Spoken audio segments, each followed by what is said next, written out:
Jedes Jahr fahren Schüler der GSO nach Malaga in Südspanien für ein Auslandspraktikum in anderen Firmen. Dieses Jahr haben wir uns dabei gefilmt, um euch mit auf die einmonatige Erfahrungsreise mitzunehmen. Wir sind 10 Schüler der GSO aus verschiedenen Fachinformatikerklassen. Unsere Reise begann am 27. April und endete am 29. Mai 2016. Wir haben viel unternommen und erlebt. Diese Eindrücke fließen in diese Dokumentation ein. Gleichzeitig soll es die kommenden Jahrgänge anregen, sich so eine Gelegenheit für diese Art von Erfahrung nicht entgehen zu lassen. Malaga ist eine sehr schöne Stadt und ist nach Sevilla die zweitgrößte Stadt in Andalusien und die sechstgrößte Stadt Spaniens. Die Hauptstadt der Provinz Malaga besitzt einen der größten spanischen Flughäfen, einen Handelshafen und eine Universität. Wegen ihres Klimas ist sie eines der wichtigsten Urlaubsziele der Iberischen Halbinsel. Die ersten paar Tage wurden wir von einem Lehrer der GSO begleitet und haben die Partnerschulen kennengelernt. In den darauf folgenden Wochen begann das Praktikum für uns in den Betrieben. Doch vorher haben wir noch Malaga erkundet. Unsere Reise hat um 5 Uhr in der Früh begonnen. Wir versammelten uns am Terminal, um gemeinsam einzuchecken. Herr Rüffer, unser Lehrer vom GSO, der das Spanien-Projekt leitete, verabschiedete uns.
Nach einem 3 Stunden dauernden Flug landeten wir am Flughafen von Malaga. Unser Lehrer vom GSO, Herr Kaisers, erwartete uns schon gespannt.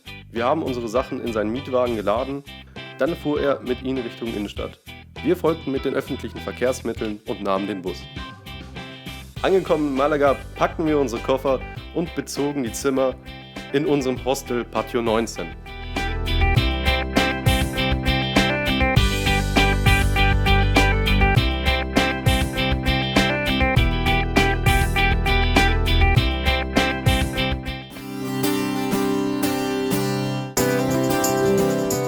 Das Hostel, was mitten in der Altstadt lag, war ein Familienbetrieb.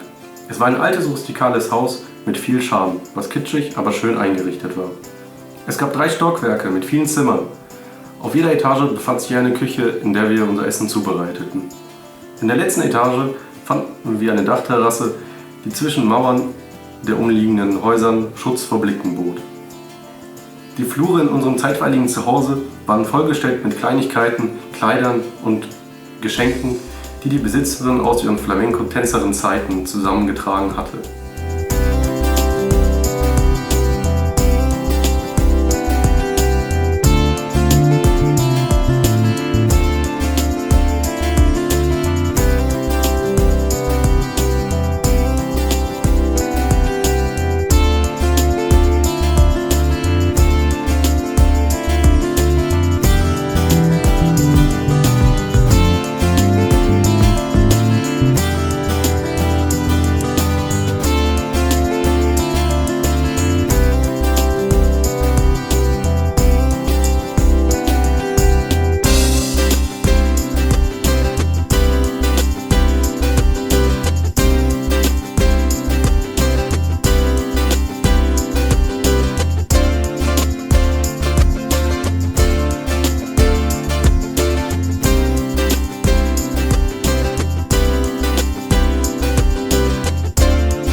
Spaziergang begann mit einer Führung durch die Altstadt Richtung Innenstadt.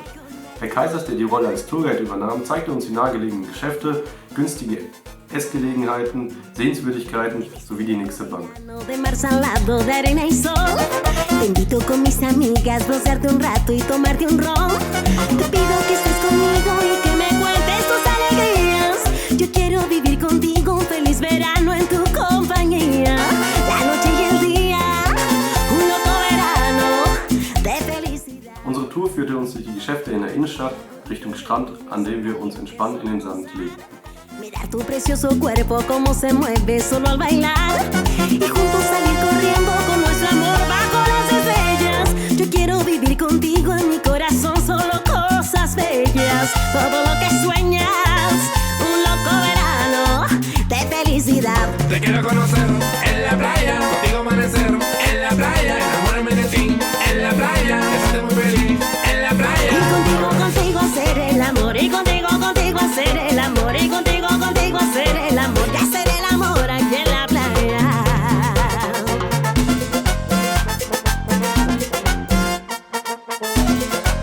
Aquí en la playa.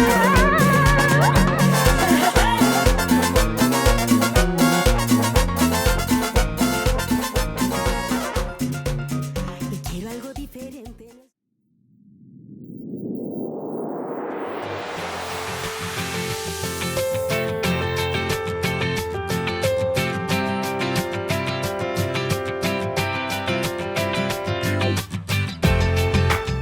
Am nächsten Morgen machten wir uns auf den Weg zu der kooperierenden IT-Schule, wo wir Einweisungen in unsere Betriebe erhalten haben, sowie ein Treffen für den ersten Arbeitstag. Als wir von der IT-Schule zurückgekommen sind, legten wir uns an den Strand.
nächsten Tag haben wir beschlossen, eine Radtour zu machen. Wir gingen zum nächsten Fahrradverleih und haben uns Fahrräder ausgeliehen. Wir radelten die Strandpromenade rauf und machten ein paar Zwischenpausen, um was zu trinken. Ein Stück weiter an der Küste entlang kamen wir zu einer kleinen Bucht mit vielen Felsen. Auf dem Weg zurück entschieden wir uns an einem der zahlreichen Fischrestaurants am Strand Fisch zu essen. Wir setzten uns und genossen den Fisch.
Wunderschönen guten Abend aus dem schön beleuchteten Malaga von Jochen und meiner Wenigkeit Philipp.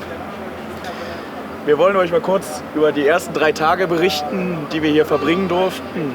Ja, wie man sieht, wir sind schon sehr gut gebräunt. Sieht man das? Ich hoffe es doch, man sieht es. Ja, noch so ein bisschen Beziehungsweise rot. wir sind ein bisschen errötet noch. Ja. Das war Anfängerfehler, aber man lernt ja immer dazu. Wir haben ein bisschen die Stadt kennengelernt, sind durch die Altstadt geschlendert, haben schon die ersten Einkäufe erledigt, haben auch schon unsere erste Fahrradtour hinter uns und gewöhnen uns langsam an den Alltag der Spanier. Wir haben langsam genossen, dass wir auch mal um Mitternacht noch mal zu Abend essen können.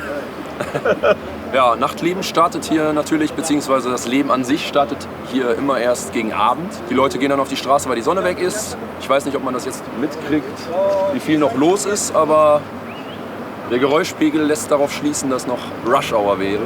Ja, wir stehen hier oben eigentlich auf dem Berg mit der Burg Alcazaba, genießen die Aussicht. Wir hatten auch schon mal die Gelegenheit, ins Nachtleben einzutauchen die letzten Tage. Genau. Man muss sagen, die Mentalität der Spanier, ich glaube, da kann ich für uns alle sprechen, ist sehr angenehm. Ja. Und das schöne warme Wetter hier tagsüber lässt die Kleidung schrumpfen, das freut uns natürlich auch.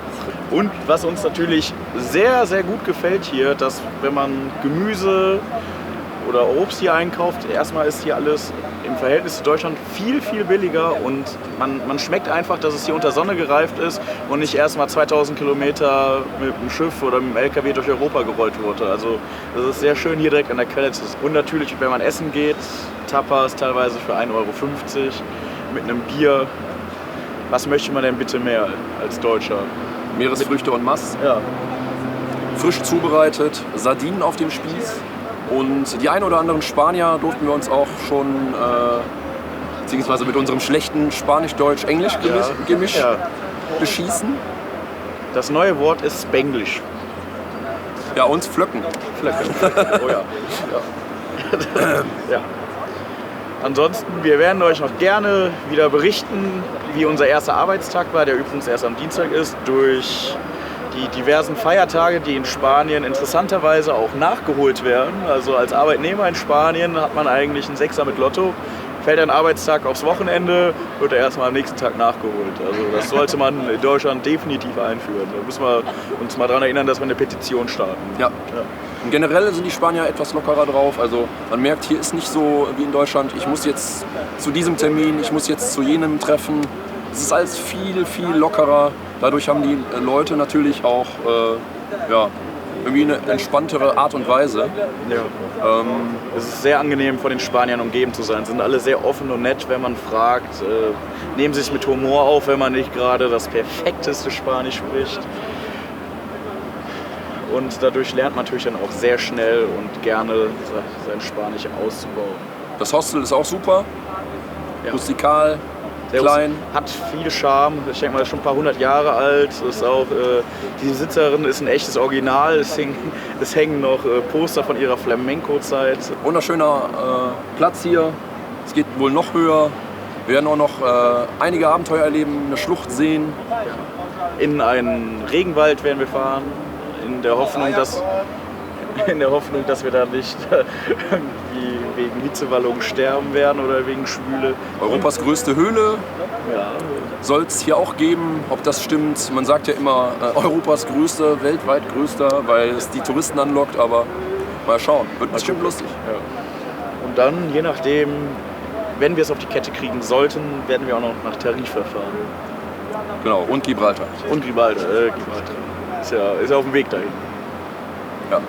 Ansonsten gehen Jochen und ich mal langsam aus dem Bild, damit ihr einfach mal die Aussicht auf Malaga bei Nacht genießen könnt. In dem Sinne, Tschö. wir sehen uns beim nächsten Video. Adios.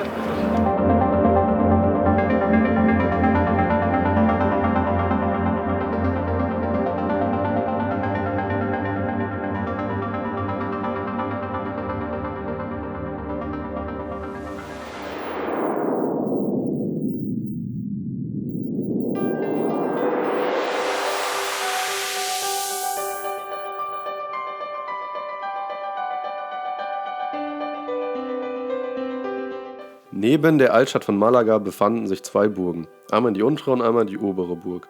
Die obere Burg bot einen wunderschönen Panoramaausblick über die Stadt durch ihre vielen Türme und Mauern.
Uns packte die Abenteuerlust und wir besuchten den Botanischen Garten außerhalb von Malaga.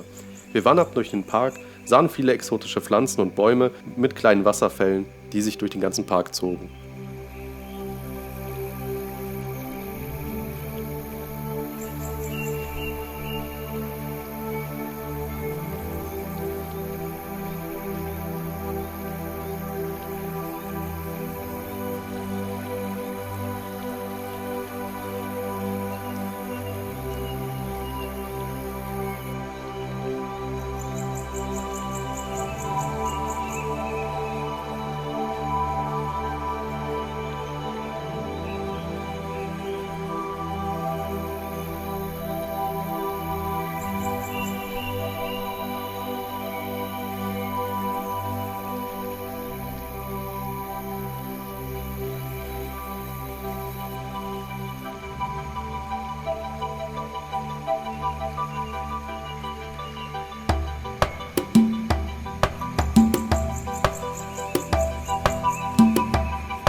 Wir entschieden uns, die nahegelegene Stadt Néjar zu besuchen. Die Busfahrt dorthin dauerte 1,5 Stunden.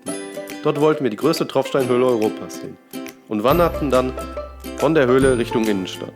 Wir aßen Pizza, saßen am Balkon von Europa und sahen uns die Strände an. Einige von uns sind am Strand schwimmen gegangen.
Wir haben viele Bekanntschaften im Hostel gemacht, die wir euch jetzt vorstellen.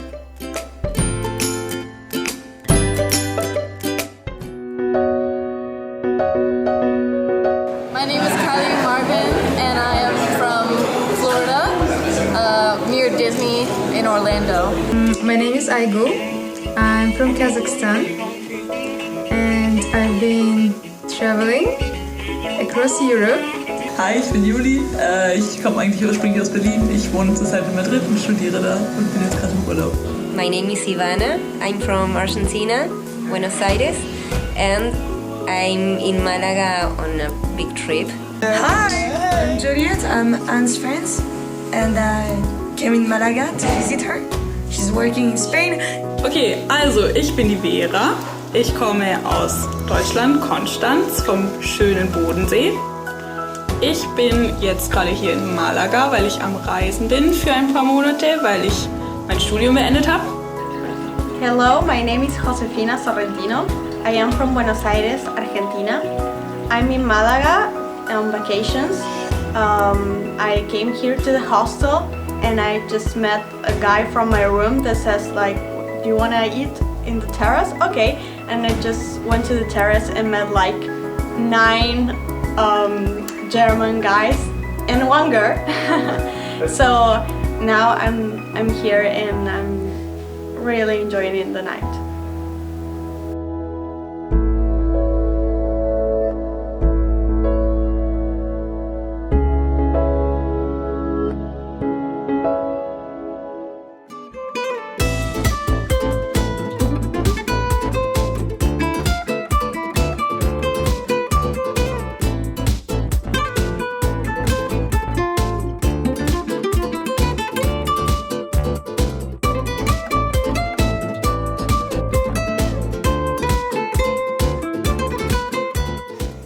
Jeden Tag starteten wir mit einem original spanischen Frühstück.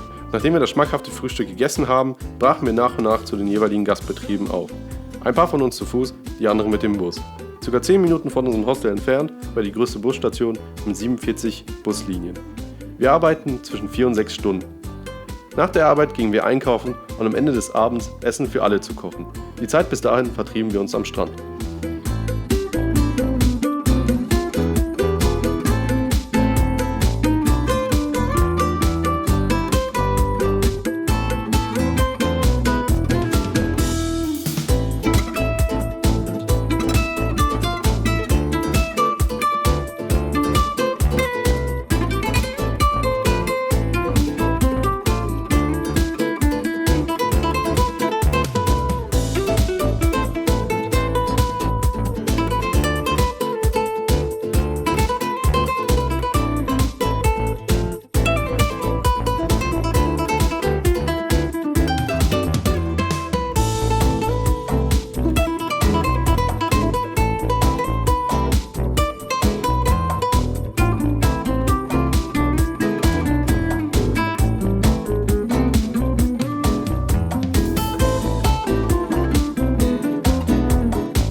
Das Nachtleben in Malaga ist sehr facettenreich. Einmal das Monkey House mit seinen guten Cocktails, Seltapi mit seinem guten Essen, der sehr angesagte Club Sala Gold, der von innen und außen was hermacht und viele weitere Pubs und Clubs.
Am Anfang unseres Austauschs war klar, wir wollen nach Gibraltar. Deswegen nahmen wir eine 3 Stunden lange Busfahrt auf uns. Der einzige Zugang zur Stadt ist eine kleine Straße über ein Flugfeld. Wir wanderten vom nördlichsten Punkt der Stadt bis zur Südküste.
Da wir die Affen sehen wollten, nahmen wir die Seilbahn hoch auf den Berg. Nicht alle waren uns freundlich gesinnt. Auch manche haben uns angegriffen.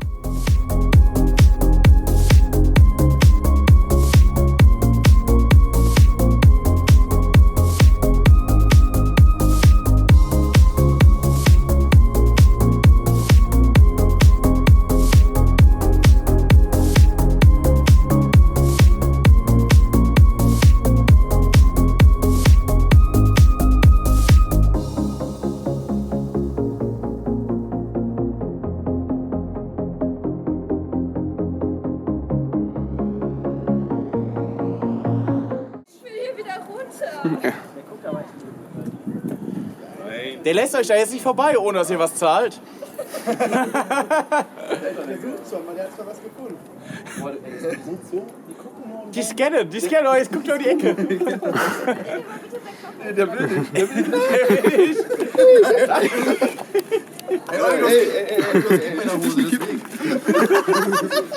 Alter, sind die krank, die Viecher, ey.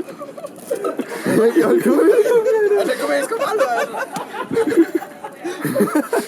Alter, hier darfst du...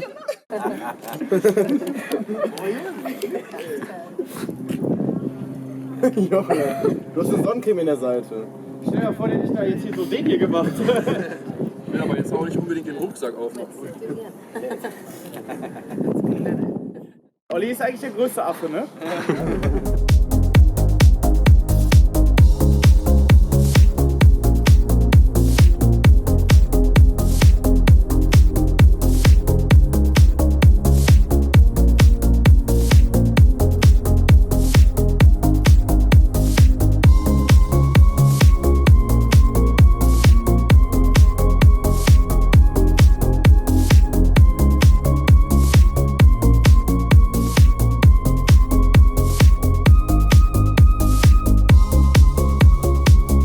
Wir haben unsere Wanderung auf dem Berg fortgesetzt, wo wir viele alte Ruinen und Kanonen gesehen haben.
Am Ende der Wanderung nahmen wir die Seilbahn Richtung Stadt, da wir am südlichsten Punkt Europas in Tarifa den Sonnenuntergang beobachten wollten.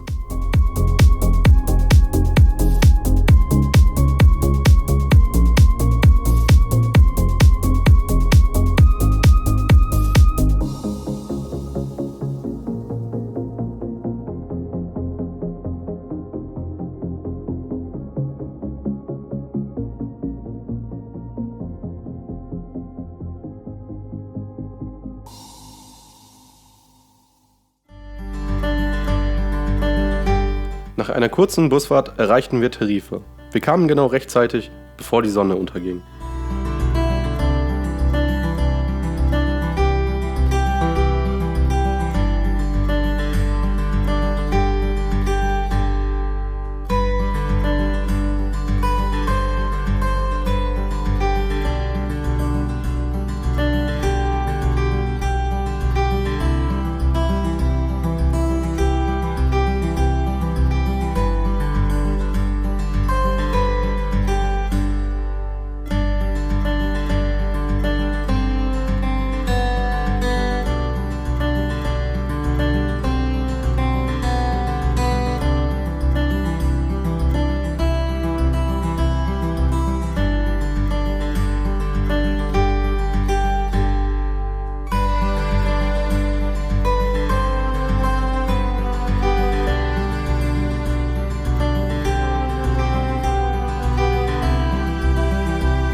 In Tarifa übernachteten wir in einem Surferhostel, wo es Frühstück für uns gab.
Den restlichen Tag lagen wir am Strand. Vor der Abreise aßen wir die besten Tapas unseres Lebens bei Bar El Francés.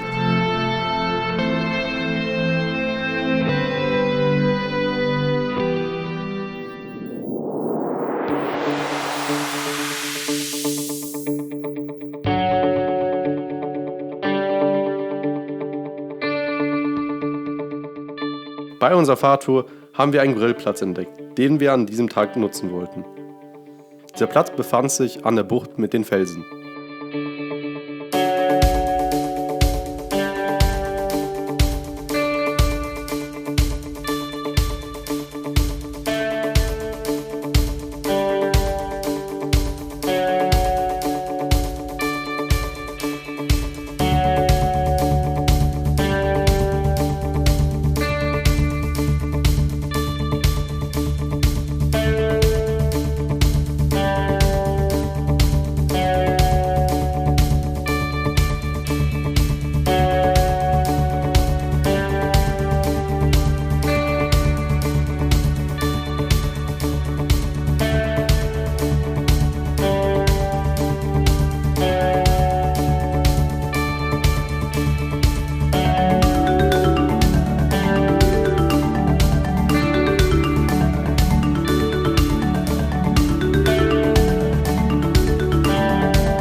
Wir haben uns das letzte Mal gesehen, als wir das Video gemacht haben, auf dem Plateau mit der wunderschönen Aussicht über Malaga. Mittlerweile haben wir zu berichten, wir waren sogar oben auf der oberen Burg. Die Aussicht war wunderbar, wurde mir berichtet, weil ich habe leider gekocht. Deswegen muss Jochen leider darüber berichten. Ja, nicht leider, nicht, Entschuldigung. Du darfst darüber berichten. Natürlich, also wir waren diejenigen 5 Leute an der Zahl, die sich da hochgequält haben. Die letzten paar Meter waren dann nicht so ganz übel, aber wir haben es geschafft und wunderbare Aussicht in den Norden mit den Bergen, im Süden mit dem Meer, rundherum Malaga. Wunderbare Aussicht und zu Hause hat uns schon die beste Spaghetti Bolognese erwartet, weil unser Profikoch hier. Ne? Aber war gut, war eine Erfahrung wert, vor allem sonntags hier in Malaga sind alle Museen und auch Sehenswürdigkeiten meistens umsonst. Ja. Das war dann das eine Wochenende. Dann durften wir mit vollen Elan arbeiten gehen. Leider hat der Regen uns über die Woche ein bisschen gedämpft. Es hat wirklich von Montag bis Freitag, sogar noch über das restliche Wochenende, geregnet. Einfach nur 24 Stunden, 7 Tage die Woche, einfach durchgeregnet. Das Einzige, was gut war, es war warmer Regen. Aber ansonsten, ja, eben wie Arbeit in Deutschland. Fleißig, fleißig, fleißig. Ja, würde ich sagen. Dann kam das Wochenende. Dann kam das Wochenende, Ja. genau. Da sind wir nach Nerja gefahren, 110 Kilometer im Osten von Malaga. Wunderschönes, beschauliches Städtchen. Wird auch als Balkon Deutschlands, wollte ich jetzt mal sagen, als Balkon Europas bezeichnet. Und ja, in die Richtung hat uns eigentlich die Höhle gelockt, also die größte Höhle Europas oder der Welt sogar. Und wie gesagt, konnte man für 10 € ohne Guide besichtigen, war ganz lustig. An sich gesehen ist die Gegend auch ganz schön mit der Klippe und ja, hat sich gelohnt die Reise. Danach ging es dann in die nächste Woche schon. Ja, wie gesagt, Woche bedeutet wieder Arbeit, Arbeit, Arbeit. Das Wetter wurde besser, langsam, aber stetig. Ja, und dann kam das Wochenende. Wir haben viel geplant über die Woche fürs Wochenende. Es fing so an, dass wir Samstagmorgen um 7 Uhr den Bus Richtung Gibraltar genommen haben. Bedeutete für uns am Freitagabend nicht viel machen, nicht viel trinken, früh ins Bett gehen und früh fit sein. Als wir dann in Gibraltar ankamen, sind wir dann über die Grenze, die so hochtechnologisch bewacht wurde, nicht. Genau. Man konnte quasi durchspazieren wie in Berlin am Checkpoint Charlie, also eher so Touri-mäßig. Schwupps, da waren wir in einem anderen Land. Nachdem wir über die Grenze waren, mussten wir auch schon über den Flughafen laufen, weil der einfach mal über die Hauptverkehrsstraße in diesem Land ging. Und dann haben wir noch spontan beschlossen, komm, lass uns das komplette Land einfach zu Fuß vom Anfang bis zum Ende durchqueren. Haben wir dann auch gemacht. Wir waren am letzten Ende von Gibraltar und haben eine wunderschöne Aussicht nach Marokko genossen, unten am Ufer. Meine Füße haben es mir leider nicht verziehen, ich hatte ein paar Blasen, aber es war eine wunderschöne Aussicht. Danach sind wir dann wieder zurückgelaufen in die Stadt und haben uns gedacht, komm, lass uns auch noch diesen riesigen Berg in Gibraltar besteigen. Natürlich haben wir es nicht selber gemacht, die Seilbahn hat es für uns gemacht. Die 400 Höhenmeter waren super schnell überwunden, leider zu bedauern von einigen, die ein bisschen Höhenangst hatten. Aber oben hat uns dann eine wunderbare Aussicht über das Plateau von Europa gegeben für uns. Und da waren auch noch nette kleine Tiere, ne? Phänomenal, also Ja. ne? Affen konnte man da oben besichtigen. Die sind um einen rumgetanzt, rumschlawinzt, haben da gelebt einfach. Die leben da und man kann denen natürlich auch nahe kommen. Man muss halt aufpassen, wenn man mit Tüten in der Tasche raschelt oder so, da sind die natürlich drauf erpicht und wittern dann Futter und klauen dir das auch aus der Tasche. Ne? Also wie dem Olli. Ne? Passiert eben. Ne? Nicht schnell geguckt dabei. Also Tüte weg. Ja, offene Taschen, glänzende Sachen, also dasselbe wie bei Raben, ganz schlecht bei Affen. Genau. Ja. Also die einigen Höhenmeter, die man auf dem Felsen noch zurücklegen konnte, also so ungefähr 800 Meter, konnte man dann noch weiter höher, also zumindest nicht in der Höhe, sondern distanzmäßig laufen. Es waren dann ungefähr auch nochmal 100 Höhenmeter, die man bis zu der Kanone, also 200 Tonnen Kanone laufen konnte. Die Aussicht lohnt sich, also wirklich das Spektakel da oben. Ein Meer aus Möwen, die sich da eingenistet haben in diesem Berg. Der Berg zusätzlich ist natürlich von den Briten auch ausgehöhlt worden. Das haben wir leider nicht mehr geschafft. Da ist alles mögliche an Bunkern und Höhlen und was weiß ich drin. Ja, nachdem wir Gibraltar geschafft hatten, war dann irgendwann angesagt, Richtung Tarifa zu fahren. Man muss aber noch dazu sagen, an dem Tag waren es wirklich 30 Grad. In diesem Land gibt es einfach keinen Schatten und wir sind knapp 25 Kilometer da gelaufen. Ja, dann sind wir nach Tarifa gefahren, von Gibraltar aus bestimmt gar nicht. Wir sind ja wieder ausgecheckt aus dem Land und waren dann wieder 10 Minuten in Spanien, sind dann nach Tarifa gefahren, haben dann einen wunderschönen Abend in Tarifa verbracht, in einem sehr modernen, offen geschnittenen Surferhostel. Also wirklich echt atemberaubend war das Hostel. Und sind dann quasi an einen der südlichsten Punkte Europas gegangen, an einen extrem lang gezogenen Strand, wirklich 7-8 Kilometer breit und 200-300 Meter von der Düne bis zum Meer. Und unsere lieben Fotografen haben atemberaubende Aufnahmen gemacht von einem der spektakulärsten Sonnenuntergänge, die ich bis dato gesehen habe. Ja, konnte man sich anschauen. Und wir haben unsere kleine Privatparty gefeiert am Strand. Der Wind war zwar kühl, aber guten Wind. Abends natürlich ins Hostel eingekehrt, ziemlich früh, alle kaputt von der Fahrt, von dieser Tour nach Gibraltar. Am nächsten Tag aber recht früh direkt zum Sonnenaufgang einige gestartet. Sehr untypisch für uns. Dann zu diesem weißen Sandstrand. Als wir rauskamen, waren wir ein bisschen enttäuscht, weil es gab Wolken. Aber um 10 Uhr, da hat uns die App nicht enttäuscht. Sonnenschein angekündigt und wir hatten wirklich weißen Sandstrand. Sonne pur bis nachmittags. Ja. Bestes Beispiel, der Rücken von Dominik und mir. Ja, ist ein bisschen rot geworden, aber hat sich gelohnt. Ja, und wenn man mal Kühe am Strand sehen möchte, der Ort eignet sich dafür. Sehr interessant auf jeden Fall. Auf jeden Fall ein Surfer-Hotspot. Ziemlich viele Surfer, ziemlich viele Kitesurfer, junge Leute, gerade auch aus viel Europa. Wir hatten jemanden im Hostel getroffen, er hat uns gefragt, warum sind denn plötzlich so viele Deutsche im Hostel? Ist irgendwas in Deutschland passiert? Muss wohl das Abitur gewesen sein. Konnten am Ende sogar noch die Altstadt besichtigen aus Tarifa. Ja, und dann waren wir sogar noch dank einer genialen App im besten Tapas-Lokal, was die Gegend so zu bieten hat. Also die Tapas, die waren echt atemberaubend.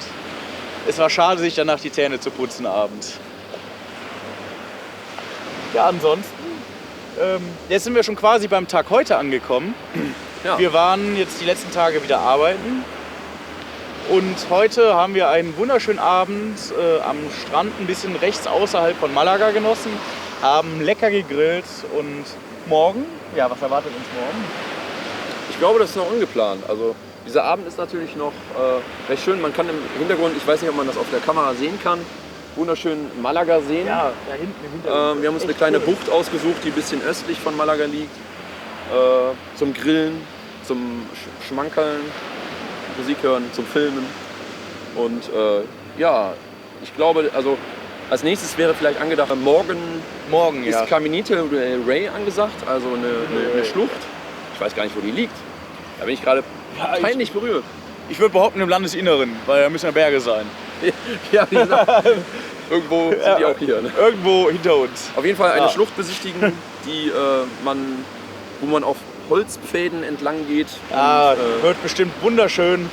Nicht. Man hat einiges gehört. Also wir werden aber noch mal berichten, denke ich. Ja, langsam nicht ändern, sondern nähern wir uns dem Ende so rum.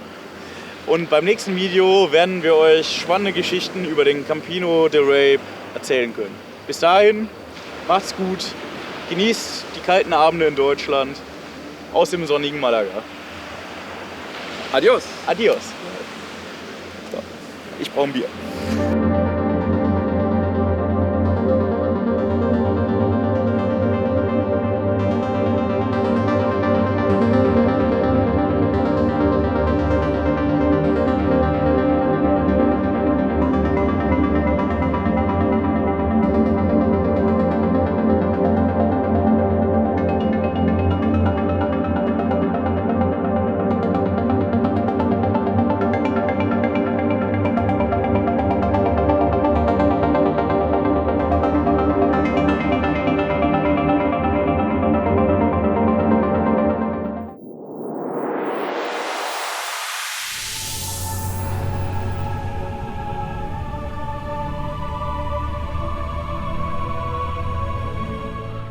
Eine der Pflichtveranstaltungen war der Besuch des Caminito del Rey, auch Königsfahrt genannt.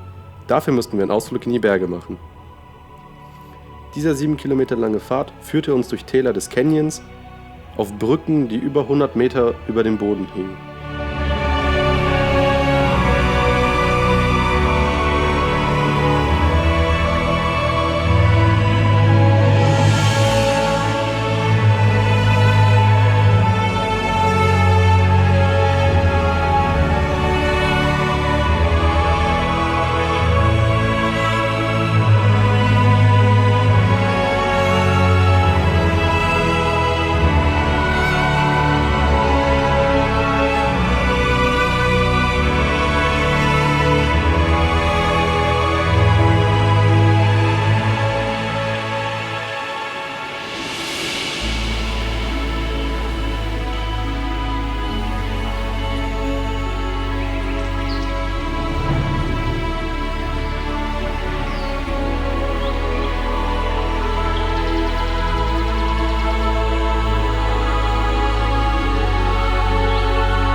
Nach über 4 Wochen Arbeit war unser letzter Arbeitstag gekommen und wir verabschiedeten uns von unseren Gastbetrieben.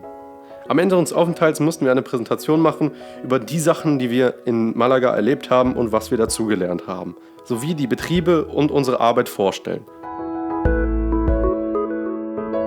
Every year we receive lots of students. Every time we do the welcome meeting, as we had 4 weeks ago, and we always have the goodbye meeting. David and I have done our internship the first 2 weeks in this school. Our task to do were to modify or install a new IT room with computers and the hardware things around that. Ollie and I were at the Mead School. It's a private school here in Malaga, and the building is really nice. And And this is Eric. Hola.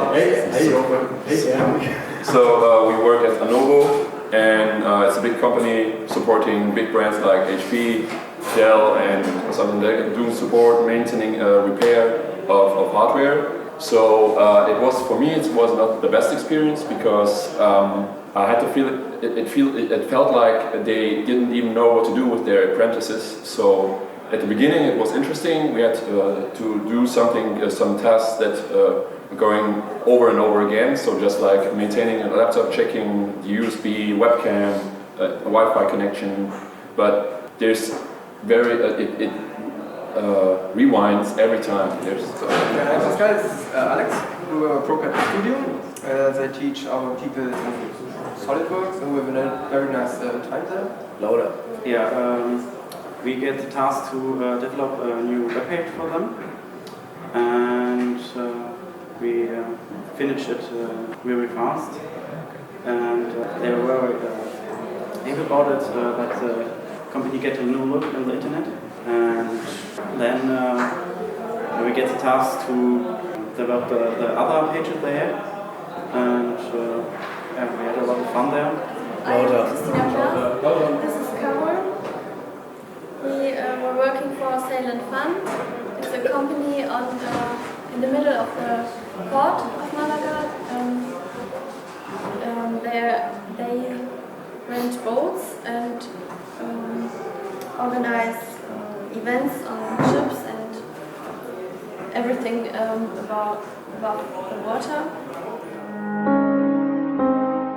Die letzten Tage verbrachten wir damit, über die letzten Wochen nachzudenken und was uns in Erinnerung bleiben wird. Uns wird diese facettenreiche Stadt fehlen und wir werden definitiv wieder zurückkommen.